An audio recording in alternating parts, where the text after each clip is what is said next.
to see you. Oh, I'm so excited to see you this evening. How are you guys? Did you have a good Easter? You did? Did you get Easter baskets and eggs and candy? Did you guys get a lot of candy? Oh, that's so awesome. I'm so happy you guys had a good Easter.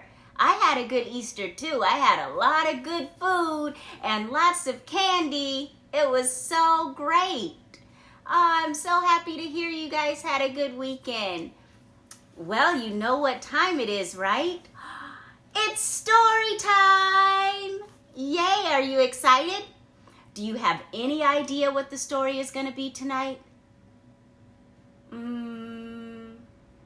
That's a good guess, but nope. Anyone else have a guess? Nope, not that story either. This story is Little Red and the Very Hungry Lion. Now we've heard about Little Red Riding Hood, right?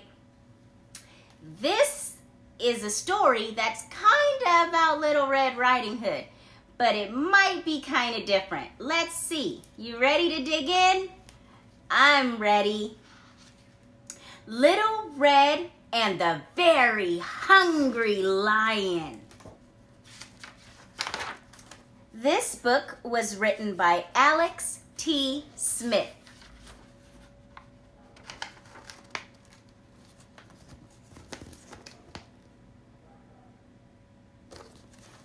This is Little Red. Today, she is going to be gobbled up by a lion. This is the lion. Well, that's what he thinks is going to happen anyway. One hot morning, Auntie Rosie woke up covered in spots. There was only one thing for them. Spot medicine. Ring, ring, ring. Oh dear, said Little Red when she heard the news. I'll come right away. So she put some spot medicine in her basket and waved goodbye to her daddy. Over the sleepy crocodiles. It was a long way to Auntie Rosie's house. Little Red walked under the giraffes and past the chatting monkeys. She crept around the termite mounds and under the leaping gazelles. She caught a ride on an elephant. She wiggled her way around the hippos and warthogs and waved hello to the meerkats. Then she sat down in the shade of a shady tree, and that's when the lion arrived. The Very Hungry Lion. "Oh, hello," purred the lion. "Where are you going?" "To visit my auntie who is covered in spots," said Little Red. In the time it took for his tummy to rumble, the Very Hungry Lion had cooked up a very naughty plan.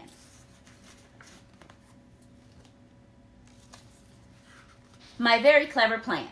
Sneak off to Auntie Rose's house, hide in her cabinet, dress up as Auntie Rosie, wait for a bit, jump up, and eat Little Red. Eat Auntie Rosie for dessert. Well done. You are a very clever lion. And he rushed off to put his plan into action. When he arrived, the Very Hungry Lion stuffed Auntie Rosie in a cabinet and locked the door. Then he squeezed himself into one of her nightgowns and covered himself all in spots. Of course, when Little Red arrived, she realized right away it wasn't Auntie Rosie sitting in the bed. She quickly looked around and spotted her auntie peeking through a gap in the cabinet. Then Little Red decided that she was going to teach the naughty lion a lesson. "Oh, Auntie," cried Little Red, "what tangled hair you have!" And before the very hungry lion could even lick his lips, Little Red had brushed and combed and twisted and braided until the lion had a very lovely new look. This had not been a part of the lion's plan. So he opened his mouth wide. "Disgusting!" shouted Little Red. "What gigantic grimy teeth you have, Auntie!" And Little Red made the very hungry lion brush, brush, brush, brush, brush his teeth until they sparkled. "Oh, Auntie," sighed Little Red, "what an old nightgown you're wearing." And before the very hungry lion knew it, Little Red had found a much prettier dress for him to wear. This had not been part of the lion's plan either.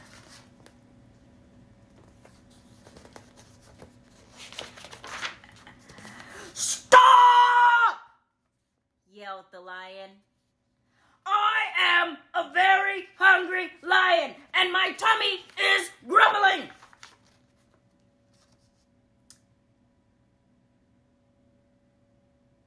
Little Red pointed her finger.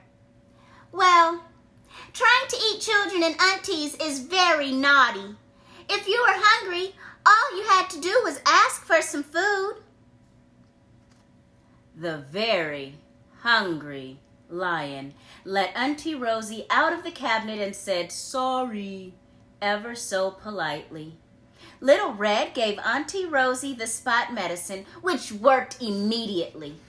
Then all three of them gobbled up a whole basket of donuts together. The lion had 5. Soon it was beginning to get dark, so the lion walked all the way back home with Little Red on his very best behavior. He promised to never, ever, ever try to eat another auntie or any children. But he might be tempted to eat Daddy. No, bad kitty. The end. Oh, that was a cute story. Look at Little Red at the end. That was funny. Did you see that lion almost try to eat her daddy? Oh no! Little Red, she was pretty clever, and she wasn't even scared of the lion. She was so smart. She outsmarted him and saved her auntie. What a great story. I enjoyed it. I hope you enjoyed it. Did you? Yay! I'm so excited. I'm happy that you liked the story. Well, guess what, guys? It is time for bed, but I want to do something tonight. We have 2 new friends. Can you guys all out there say hi to our 2 new friends?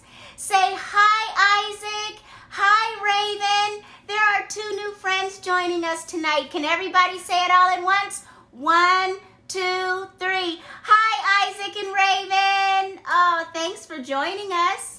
So it's time for bed, guys. We got to get our beauty sleep so we can get up bright and early and get our day started tomorrow. And I will definitely see you guys tomorrow night, okay? Good night. Good night, Raven. Good night, Isaac.